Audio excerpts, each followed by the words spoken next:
Alléluia. Gloire soit rendue à Jésus, notre Seigneur, notre Dieu, notre Rédempteur, le Messie, l'amoureux de nos âmes. C'est lui qui nous a aimés le premier. C'est lui qui nous aime toujours. Il est appelé le premier et le dernier, le commencement et la fin. Il est aussi l'alpha et l'oméga. Ce soir encore, nous sommes là, nous venons, nous connectons pour glorifier son saint nom. Alléluia. Jésus,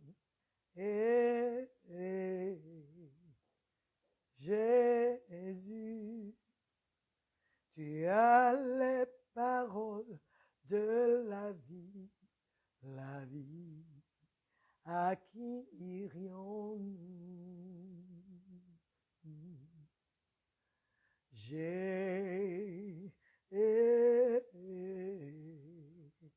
Jésus, tu as les paroles de la vie, la vie. À qui irions-nous? À qui irions-nous? À qui irions-nous? Oh, à qui irions-nous? Oh, à qui irions-nous?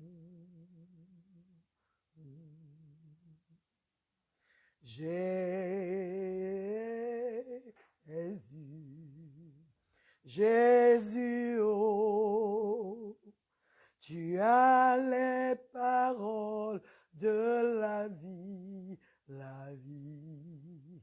À qui irions-nous? À qui irions-nous? Yahweh, à qui irions-nous? Oh, à qui irions-nous, Seigneur? À qui irions-nous?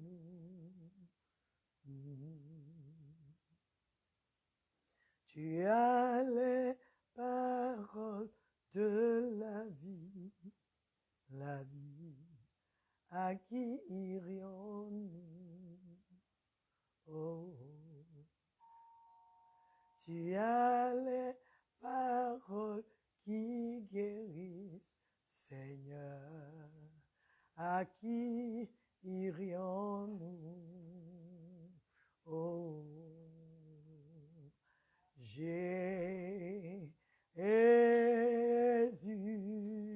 Jésus, oh, tu as les paroles qui bénissent, Seigneur. À qui irions-nous? Ah, Seigneur, nous reconnaissons que c'est toi qui as les paroles de la vie. C'est toi qui as les paroles qui bénissent. C'est toi qui as les paroles qui délivrent. C'est toi qui as les paroles qui libèrent. C'est toi qui as les paroles qui peuvent satisfaire notre homme intérieur. C'est toi qui as les paroles qui prend soin de nous. Et ce soir encore, avec mes frères, nous voulons, comme Pierre l'a dit, à qui irions-nous? Vers qui allons-nous tourner? Quel nom allons-nous invoquer? Qui, Seigneur, peut nous sauver comme toi? Qui peut nous aimer comme toi? Qui peut changer nos vies comme toi? Qui peut transformer nos vies comme toi? Qui peut faire de nous ce que nous sommes aujourd'hui? Qui peut nous transporter du royaume des ténèbres au royaume de lumière? Qui? C'est en ton nom, Seigneur. C'est toi seul. C'est la foi en toi, Seigneur. Et ce soir, je voudrais, avec mes frères, proclamer que c'est à toi seul, c'est vers toi seul que nous nous tournerons. C'est ton nom que nous invoquerons. C'est ta vie que nous acceptons, que nous recevons. C'est toi, Seigneur, aucun autre.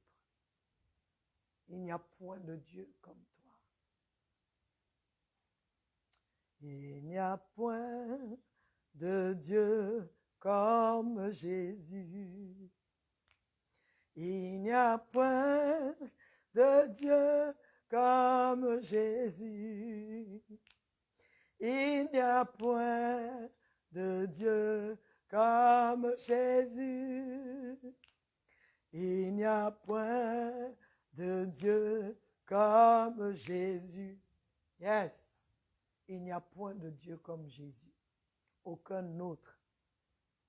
Parmi les hommes, il n'y en a pas. Parmi les anges, il n'y en a pas. Ceux même qu'on appelle Dieu, là, il n'y en a pas. Alléluia. Ce soir encore, nous voulons bénir ton Saint-Nom, élever ton nom, proclamer ta Seigneurie, proclamer que tu es Dieu. Hormis toi, il n'y a aucun autre. Seigneur, prends ta place encore en ce lieu, sur cette plateforme, une autre dimension avec Christ. Christ, prends ta place. Que ton nom soit exalté. Saint-Esprit, dirige toutes choses. Fais toutes choses. Ô Saint-Esprit, glorifie le nom de Jésus. Révèle le Père, révèle le Fils et révèle-toi. Prends ta place et enseigne au nom de Jésus. Merci Père pour ce temps que tu nous donnes. Alors je voudrais encore vous dire bienvenue sur notre chaîne, une autre dimension avec Christ. Nous sommes aujourd'hui à la fac, la foire aux questions. Alléluia. Nous avons eu, le mardi dernier, nous avons parlé du Saint-Esprit, les attributs du Saint-Esprit. Et nous avons eu quelques questions. Alléluia. Et le Seigneur a répondu aux questions. Je voudrais que vous me donniez, comme on dit, un thumbs up, les 2 pouces, pour nous dire que vous entendez bien. Alléluia. Gloire à Jésus. Nous allons passer à la première question. Bonsoir, pasteur. Le Saint-Esprit est omniprésent selon le livre de Psaume 139, versets 7 à 10. Omniscient selon 1 Corinthiens 2, 10. Omnipotent selon Job 33, verset 4. Alors, ma question est la suivante. Pourquoi Satan a été créé si Dieu savait qu'il serait comme il est aujourd'hui? Abou-Razak, France. Je voudrais qu'on me lise les passages qu'Abou-Razak nous a donnés, afin que le peuple entende et sache ce que ça veut dire. Il dit Dieu est omniprésent. Psaume 139, versets 7 à 10. Je voudrais qu'on me lise ça. Psaume 139. Versets 7 à 10. Oui.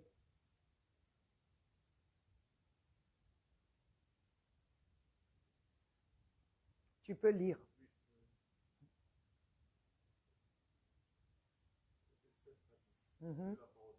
Amen. Où irai-je loin de ton esprit et où fuirai-je loin de ta face? Si je monte aux cieux, si je monte aux cieux, tu y es. Tu y es. Si je me couche au séjour des morts, si je me couche au séjour des morts, t'y voilà. T'y voilà. Si je prends les ailes de l'aurore si je prends les ailes de l'aurore et que j'aille habiter à l'extrémité de la mer, et que j'aille habiter à l'extrémité de la mer, là aussi ta main me conduira, là aussi ta main me conduira, et ta droite me saisira. et ta droite me saisira. Si je dis, au moins les ténèbres me couvriront, au moins les ténèbres me couvriront, la nuit devient lumière autour de moi. la nuit devint lumière autour de moi.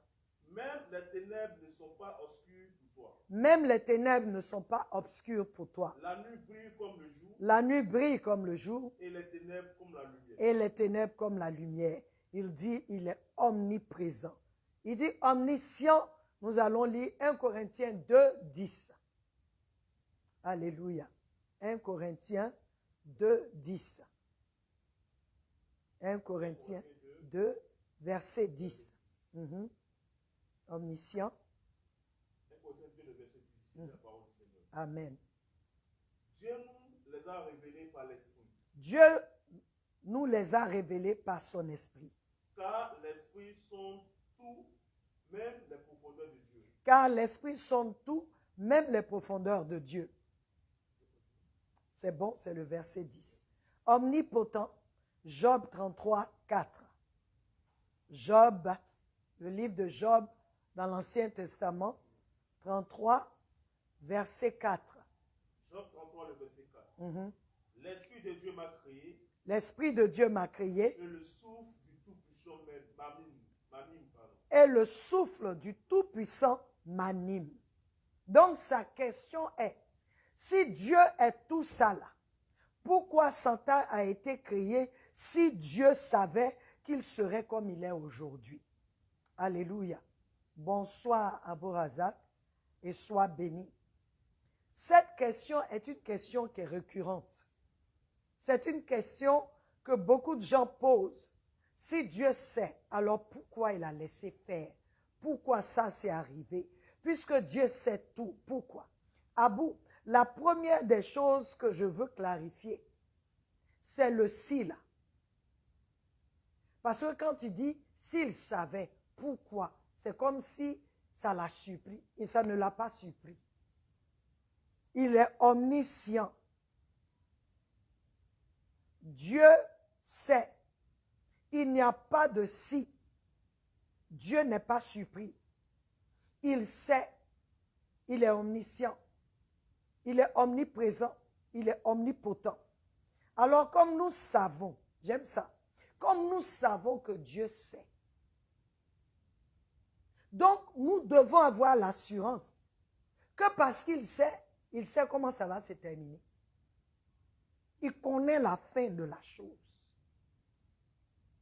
Nous pouvons avoir l'assurance que tout ce que Dieu permet ne peut pas annuler son décès. Mais au contraire, ces choses-là enverront à la perfection le projet divin. Romains 8, 28 dit, « Et nous savons que toutes choses contribuent ensemble au bien de ceux qui aiment Dieu, de ceux qui sont appelés selon son dessein. » Et nous pouvons aussi avoir l'assurance que parce qu'il est Dieu et souverain, il sait ce qui est bon et ce qui est mauvais. La question que nous devrions nous poser plutôt à bout, au lieu de dire pourquoi, c'est de dire, Seigneur, quel est le rôle que tu me donnes pour jouer dans ton plan? Quelle est ma responsabilité afin que ton plan, ta volonté se fasse? Je vais te lire, je vais te donner 2 passages, je ne vais pas lire, je vais paraphraser. Exode 23, verset 29, Deutéronome 7, verset 22, disent que Dieu, qui a promis aux enfants d'Israël la terre de Canaan, quand ils sont arrivés, Dieu leur dit, je n'enlèverai pas tout le peuple, je n'enlèverai pas tous les habitants, de peur que la place devienne, soit on appelle ça a desolate place, c'est-à-dire une place où il n'y a personne, une place aride. Il dit, je les laisserai, parce que si je les enlève, vous êtes arrivés, mais vous n'allez pas remplir tout d'un coup. Vous n'allez pas remplir tout d'un coup la terre. de Canaan. Donc je laisse quelques habitants afin que les animaux sauvages ne viennent pas envahir le lieu. C'est pourquoi il leur a donné le pays étape par étape, afin de les protéger contre une invasion des animaux sauvages. Il faudra que nous sachions que Dieu ne fait pas les choses au hasard, mais tout est planifié et calculé avec Dieu. Quand Dieu fait quelque chose, il est déjà parti dans le futur de la chose pour venir maintenant faire la chose. Dieu n'est pas un homme où nous on prie, on veut arriver, on calcule pour arriver, pour avoir telle chose demain. Mais Dieu, c'est de la chose là, c'est de la fin de la chose là qu'il fait. C'est pourquoi notre futur est le passé de Dieu. Alléluia. Aussi, Dieu permet certaines choses pour révéler sa seigneurie et montrer qu'il est Dieu à tout ce qui lui résiste. D'aucuns diront, mais il peut le faire autrement. Oui, il peut le faire autrement, mais en tant que Dieu est souverain, omnipotent, omniscient, omniprésent, et l'incarnation de la sagesse même qu'il est, c'est son vouloir qui compte. Ce qui m'épate, c'est le fait que nous sommes imparfaits, mais nous voudrons, ou je dirais, nous jugeons les décisions de Dieu. Qui, lui, est l'être parfait, le saint, le pur, la bonté et l'amour même. Notre problème est le manque de connaissance que nous avons en lui, que nous avons de lui. Nous ne le connaissons pas. Et cela engendre un manque de foi. Alléluia. L'histoire de Job nous montre que Dieu fait ce qu'il veut. Et à la fin, il a raison. Alléluia. Car Job 42, 5 dit ceci. Il dit, j'avais de mes oreilles entendu parler de toi. Mais maintenant, mon œil t'a vu. Pour te dire que Dieu, dans sa souveraineté, a jugé bon que les choses se passent ainsi pour Job. Car c'est de cette manière que Job quitterait le domaine de la religiosité. Alléluia. Et aurait maintenant une vraie relation avec Dieu. Martha et Marie connaissaient Dieu. Ils connaissaient Jésus. Ils le connaissaient comme ce Dieu, celui-là qui guérit, qui fait des miracles. Mais ils ne l'ont jamais expérimenté. Ils ne l'ont jamais connu comme celui-là qui ressuscite les morts. Donc quand elles ont envoyé dire à Jésus, celui que tu aimes est malade. Jésus dit oui. Et il donne une parole. Cette maladie n'est pas pour la mort. Elle n'est pas à la mort, mais c'est à la gloire de Dieu. Sa parole a déclaré déjà ce qui allait se passer et à la fin, c'est Dieu qui allait être glorifié. Mais en ce temps, Marthe et Marie ne pouvaient pas comprendre pourquoi le Seigneur met tant de temps, pourquoi jusqu'à ce que leur frère meure. Mais quand il est venu, elles ont pleuré, mais quand il est venu, il a transformé leurs pleurs en des pleurs de joie. Je voudrais que nous puissions savoir, que nous ayons la foi, que tout ce que Dieu permet dans nos vies a pour but de nous faire du bien, de nous élever, de nous positionner, de nous mettre dans son plan parfait. Jésus souffrait à la croix, mais il était dans le plan parfait de Dieu. Dans le plan parfait de Dieu. Satan pensait qu'il avait gagné, mais il ne savait pas que après la mort, là, il y a une vie. Hein? Donc, il devait juger là-bas. Quand il a vu Jésus lever, là où lui il était, il ne pouvait que remettre la clé de l'enfer et du séjour des morts au Seigneur. Aujourd'hui, à cause de ce que Christ a fait, il détient dans ses mains la clé de la mort et la clé du séjour des morts. Dieu ne permet rien au hasard. Je peux encore vous dire, tu peux demander à Joseph. Est-ce que lorsque ses frères l'ont jeté dans le trou, ils l'ont vendu? Est-ce que Joseph pouvait voir la fin de l'histoire? C'est pourquoi le Seigneur dit que ce n'est pas le commencement qui compte. Il dit la fin d'une chose vaut mieux que son commencement. C'est pourquoi tu peux voir des gens comme Paul qui persécutaient l'Église, mais aujourd'hui qui ont écrit au moins la moitié du Nouveau Testament, plus de la moitié du Nouveau Testament. Ce que Dieu fait, nous n'avons pas à juger. Si nous le connaissons vraiment, nous devons croire en lui et savoir que tout ce qu'il fait est pour notre bien-être. C'est Dieu qui a le dernier mot. Et Job 19, 25 nous dit, « Car je sais que mon Rédempteur est vivant et qu'au dernier jour, il se tiendra debout sur la terre. » Mon frère, quand Job était en train de dire ça, là, il n'était pas encore guéri. Quand Job prononçait ces mots-là, il avait des problèmes, il avait des ulcères partout, il était méprisé. Lui, un riche, regarde là où il s'est trouvé, par terre, avec des ulcères sur tout son corps, jusqu'à ce que sa femme dise, attends, j'ai perdu mes enfants. En un jour, j'ai tout perdu. Regarde-toi comment tu es, maudit Dieu et meurs. Il dit, hé, ma femme, on ne doit rien à Dieu. Il ne connaissait pas Dieu à une certaine dimension. Mais il avait une certaine crainte de Dieu qu'il a gardée dans l'intégrité. Mais à la fin, Job a donné raison à Dieu. Je veux dire, peuple de Dieu, souvent, Dieu permet des choses parce que tout ce qui l'intéresse, c'est que toi et lui, vous ayez une intimité, une relation. Job dit, j'ai entendu de mes oreilles parler de toi.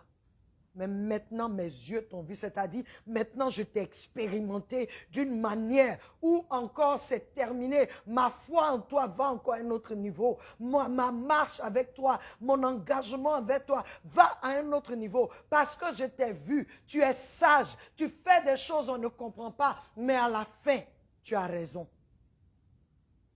Tu as raison. David dit, oh Dieu, tes œuvres sont merveilleuses. Il dit, les jugements de Dieu sont justes et bons. Ce sont des gens qui ont expérimenté Dieu. Ce sont des gens qui ont vu des choses, mais à la fin, ils étaient sur le trône. À la fin, la parfaite volonté de Dieu s'est manifestée. Quelle assurance, Job! Quelle foi! Même quand il ne comprenait pas, Job ne comprenait pas tout. Parce qu'il se posait des questions. Qu'est-ce qu'il avait fait? Il se disait, j'ai marché quand même avec l'intégrité de mon cœur. Pourquoi tout ceci m'arrive? Mais il n'a pas compris que parce qu'il était cet homme intègre, que Dieu, comme on dit, Dieu a fait son atalakou avec. Dieu a fait lui-même ses éloges avec Job, en disant à Satan, est-ce que tu as vu Job? Il n'y a pas d'intègre sur la terre comme celui-là. Satan dit, ah, c'est parce que tu lui donnes des choses. C'est parce que tu fais ceci. C'est parce que tu fais cela. Dieu dit, bon, vas-y. Souvent, toi et moi, nous devenons un challenge. Parce que Dieu dit, nous sommes bons. Satan dit, c'est faux. Il dit, bon, vas-y. Sa vie, tu ne touches pas. Mais vas-y, tu vas voir qu'il ne va pas me régner. À la fin, non seulement Dieu a montré à Satan que lui, Dieu, il est Dieu, mais encore, Job a appris quelque chose de bon. Il a connu Dieu à une autre dimension. Que le Seigneur nous donne de lui faire confiance et d'avoir les yeux fixés sur lui, plutôt que sur ce que l'ennemi fait pour nous empêcher de voir Dieu. Que nos yeux soient fixés sur la grandeur de Dieu. Parce que quand on vient dire pourquoi tu as laissé, tu savais que ça allait. Mais est-ce que Jésus ne savait pas que Judas allait être mauvais? Mais il donne comme on dit, il donne l'opportunité à tout le monde de pouvoir se repentir. Je veux que tu saches que même Satan, là, ses attaques, tout ce qu'il fait, ça concourt. Hein? Tout cela contribue ensemble à notre bien. Satan n'est rien devant Dieu. Je peux te dire en conclusion que Satan lui-même, par ses attaques, ses séductions pour nous tromper, son plan d'illusion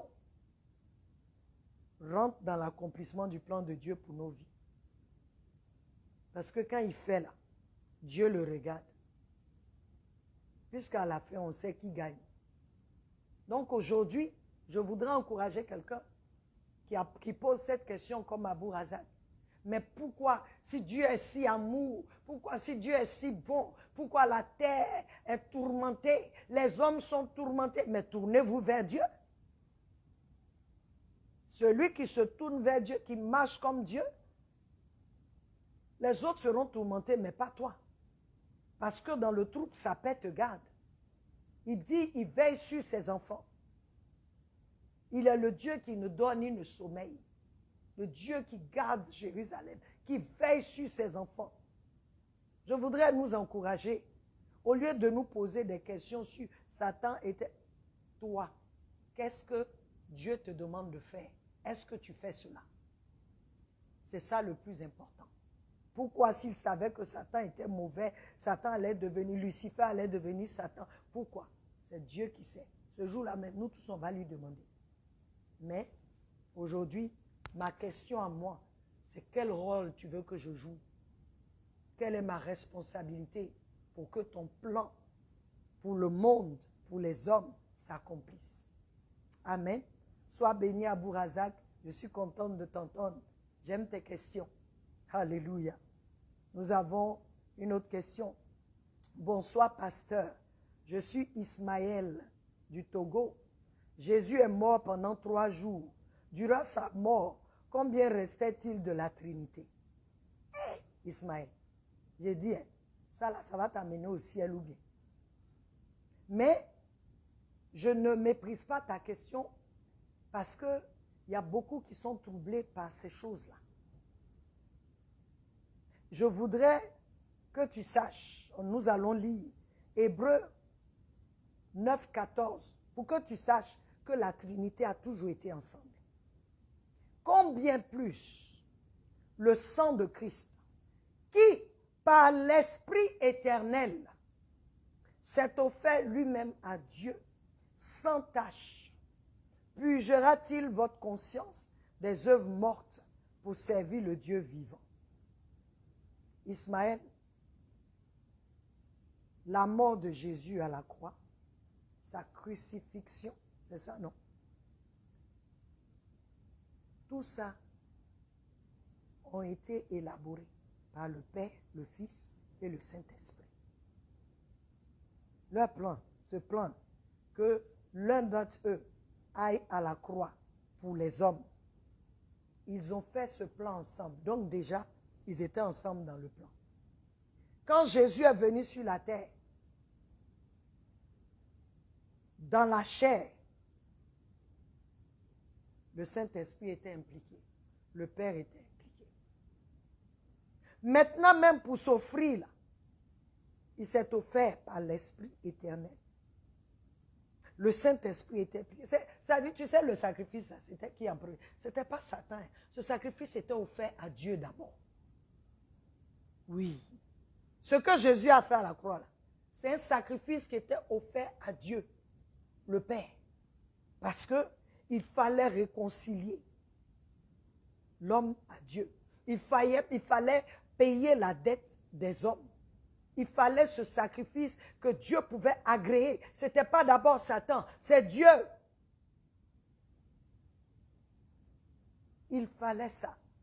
Donc, j'ai l'image que je reçois quand j'étais en train d'étudier ta question, c'est que le Saint-Esprit a offert le Fils au Père. Il faut que je redise ça. Comme Abraham a offert son fils. Abraham a pris son fils pour l'offrir à Dieu. Le Saint-Esprit a offert, l'Esprit éternel a offert le Fils sur cet autel-là, à Golgotha, au Père. Donc, ils étaient toujours ensemble. Parce que encore, pour que la résurrection se manifeste, les livres d'Éphésiens 2, tu peux lire, nous dit que c'est l'esprit de la résurrection, le Saint-Esprit, l'esprit de la résurrection qui a ressuscité Christ d'entre les morts. Ils étaient ensemble. Tu peux voir que dans le livre de Luc 23, 46, Jésus s'écria, il dit, Père, en tes mains, je remets mon esprit. Et ayant dit cela, il rendit l'esprit. Ils étaient encore ensemble. Ils étaient ensemble, malgré le fait que chacun d'eux a un rôle précis à jouer dans la rédemption. Le rôle du Seigneur Jésus, c'était de mourir pour nous. Et le rôle du Saint-Esprit aujourd'hui, c'est de nous garder jusqu'à l'avènement de Christ. Mais de nous amener à être conformes à l'image de Dieu, de laisser la vie de Christ en nous, sa présence en nous, nous rendre conformes à l'image de Christ. Et c'est par lui encore que nous crions Abba Père. Alléluia. Alléluia. J'espère que tu as compris qu'ils ne se sont jamais laissés. Pendant que l'autre paye le prix, les autres sont là. Ils sont ensemble. Ils sont ensemble. Ils ne se sont jamais quittés. Comme tu le dis. Il y a un qui devait aller aux enfers. Mais pour qu'il aille là-bas, il fallait porter nos péchés. Ils étaient encore là, aux aguets. Ils étaient là. Donc, il n'y a pas de... Ah, donc la Trinité s'est séparée un jour. Ils ont toujours été ensemble. Ce plan de rédemption a été planifié par le Père, le Fils et le Saint-Esprit. Et nous sommes dans la dernière phase où le Saint-Esprit maintenant travaille pour que les âmes soient sauvées, où il révèle Jésus, où il souffle son vent de conviction, conviction du péché, du jugement et de la justice de Dieu, pour que les impies se répandent et viennent à Dieu, pour que ceux qui ne connaissent pas Christ viennent à Dieu. Il utilise l'Église, le corps du Christ, pour faire l'œuvre. C'est ça. Ils sont toujours ensemble. C'est comme si tu me dis, bon, Jésus est monté, donc il est assis à la droite du Père, mais le Saint-Esprit est là. Donc la Trinité, il y a encore un problème. Non, ils sont toujours ensemble. Parce qu'eux, ils n'ont pas d'espace. Il n'y a pas d'espace qui les limite. Ils sont ensemble. Alléluia. J'espère que tu as compris. Et je voudrais que tu saches qu'il y a des questions. Je ne sais pas si cette question-là, est-ce qu'elle ajoute? Je ne sais pas. Elle doit ajouter quelque chose, en tout cas, si tu as posé. Mais concentrons-nous sur ce que Christ veut que nous fassions. Alléluia. Sois béni. Alors, une autre question. Bonjour, pasteur. Excusez-moi. Bonjour, pasteur. On vous a certainement posé cette question, mais je veux en savoir plus sur le blasphème contre le Saint-Esprit. Un péché impardonnable. Il est bon de savoir. Merci, pasteur. Colombe, Engrais, 8e tranche. Bonsoir, Colombe. Sois béni. Je suis contente de t'entendre. J'espère que tout va bien chez toi. Sois béni. Colombe, je vais commencer par la parole Matthieu 12, 31 qui dit « C'est pourquoi je vous dis, tout péché et tout blasphème sera pardonné aux hommes, mais le blasphème contre l'Esprit Saint ne sera pas pardonné aux hommes. » Si tu lis le verset, si tu commences Matthieu 12, tu commences à lire du verset 1 jusqu'au verset 31, tu verras que le Seigneur répond aux pharisiens et il avertit en même temps. Les pharisiens, dans leur jalousie, ont accusé le Seigneur Jésus d'être un agent du diable. À cause de guérisons miraculeuses. Et d'après eux, le non-respect du sabbat par le Seigneur. Ils ont arrogé l'œuvre du Saint-Esprit au diable. Et Jésus nous dit que cela ne sera pas acceptable ni accepté. C'est pourquoi nous devons vraiment prier pour ne pas être comme les pharisiens. Ils étaient religieux, envieux et jaloux. Et ils ont commencé à discréditer le Seigneur et le travail qu'il faisait. Ils ne pouvaient pas faire ce qui se manifestait au travers du Seigneur. Donc pour eux, parce que eux qui se disent maîtres de la loi, qui connaissaient tout, d'après eux, ils connaissaient Dieu, ils marchaient selon la loi.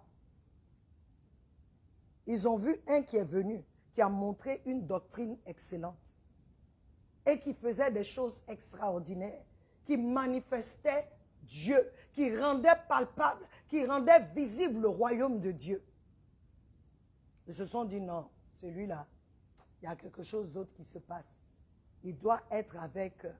C'est pourquoi si tu lis du verset 1 au verset 31, Jésus dit d'accord, si vous dites que moi c'est par Belzébub que je fais ce que je fais, et vos enfants, là, parce que les apôtres guérissaient les malades aussi, ils chassaient les démons aussi. Il dit, et vos enfants, c'est aussi par les diables qui font ça.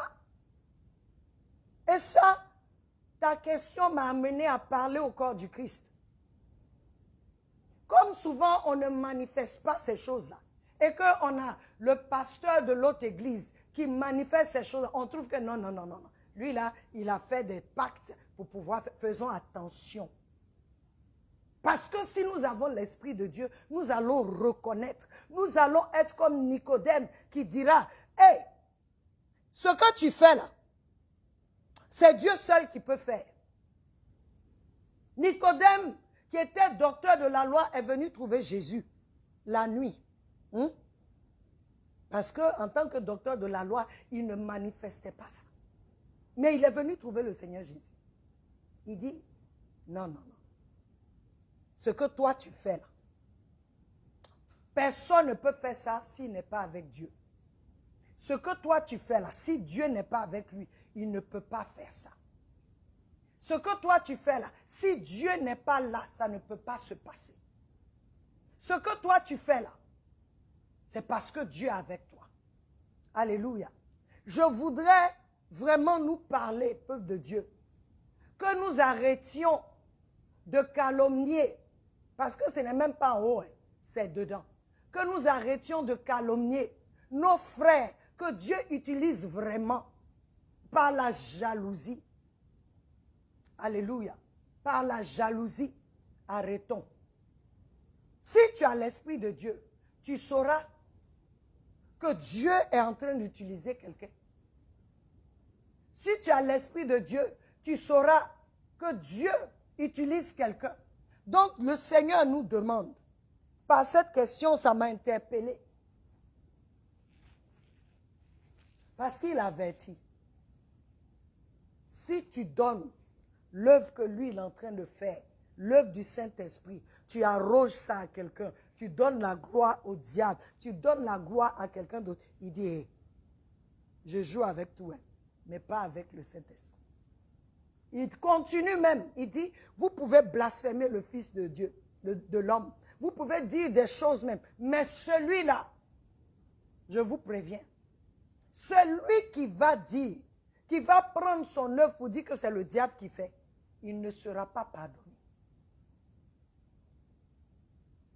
Demande à Dieu, toi, toujours, au lieu de juger les autres, que l'Esprit de Dieu en toi te donne de juger correctement. Te donne de juger correctement. Celui qui a l'Esprit de Dieu reconnaîtra ce qui est de Dieu. Alléluia. Nous avons notre dernière question. Alléluia. Il dit, bonjour pasteur, pourquoi avons-nous si peu de goût pour la prière, alors que nous sommes enfants de Dieu. Je voudrais rebâtir ma foi sur de meilleurs fondements. Merci de m'aider, s'il vous plaît. Roland, Côte d'Ivoire. Bonjour Roland, sois béni.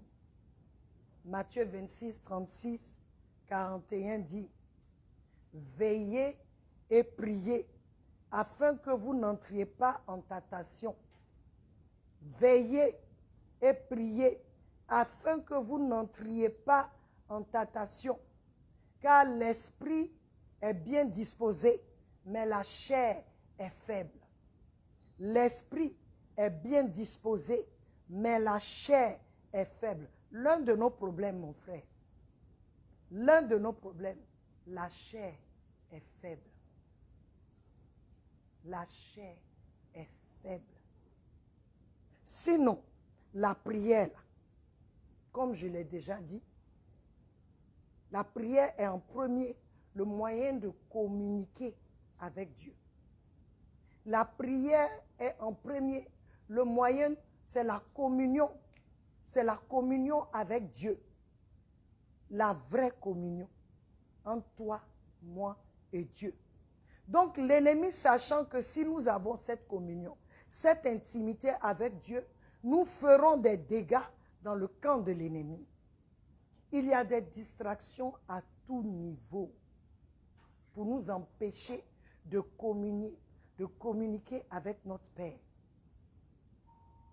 Mon frère, ma soeur, Roland, la seule chose que les gens ont demandé, la seule chose que les disciples ont demandé au Seigneur, c'est de leur apprendre à prier parce qu'ils ont vu le Seigneur à l'œuvre.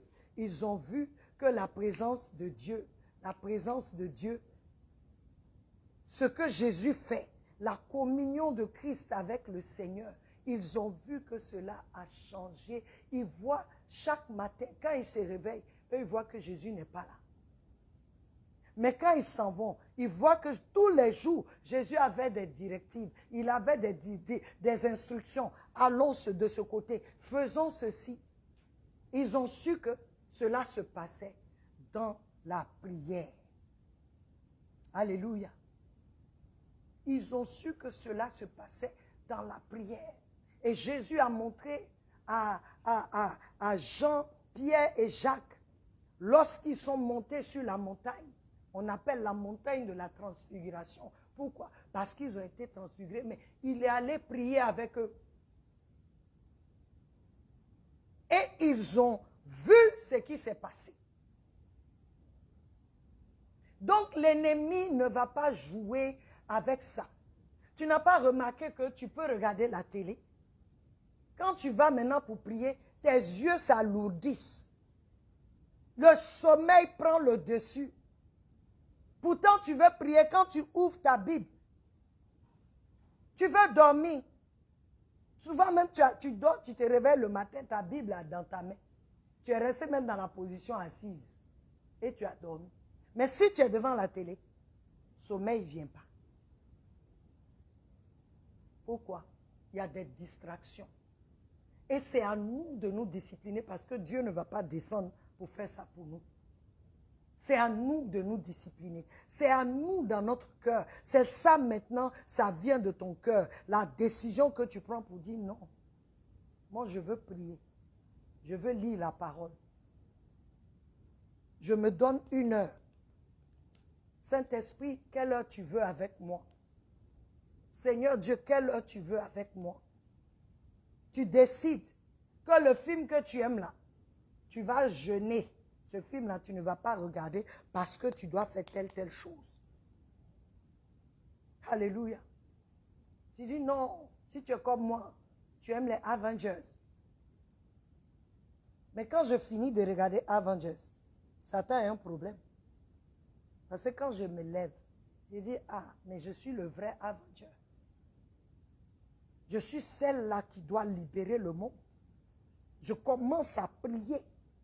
Mais nous, on a fini notre chair contente. Maintenant, quand on veut aller prier, la chair a pris toute la place.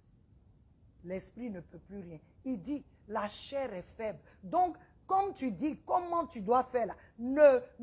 C'est-à-dire, ne nourris pas ta chair. Ça, c'est une décision. Le pasteur, mon mari, me dit, il faut protéger tes faiblesses. Si tu sais que telle chose va t'empêcher d'avoir un temps de qualité avec le Seigneur, mais arrête la chose. Demande au Seigneur de te donner la grâce. Que la vie de Christ en toi se manifeste. Et je voudrais nous dire quelque chose, une vérité. Le Saint-Esprit n'est pas en accord avec ta vie charnelle, il est en accord avec la vie de Christ en toi. C'est cette vie-là, avec cette vie-là qu'il travaille. Donc c'est cette vie que nous devons nourrir par la parole, par la méditation de la parole. Parce que là où il y a la parole de Dieu, l'Esprit de Dieu vient. Et là où il y a l'Esprit de Dieu, il y a la parole de Dieu et il y a la liberté. Je voudrais t'encourager, Roland. Comme tu dis, tu veux rebâtir ta foi sur de meilleurs fondements. Il y a un seul fondement, Jésus-Christ de Nazareth. C'est de mettre ta foi en lui et maintenant de commencer à le chercher dans la parole. Il n'y a rien que nous pouvons faire sans la parole et sans le Saint-Esprit. Rien. Parce que c'est la parole que le Saint-Esprit va prendre pour travailler. Donc toi et moi, nous avons le choix. Je dis même on n'a pas le choix. Si on veut grandir, si nous voulons aller à une autre dimension avec Christ, nous devons méditer la parole de Dieu.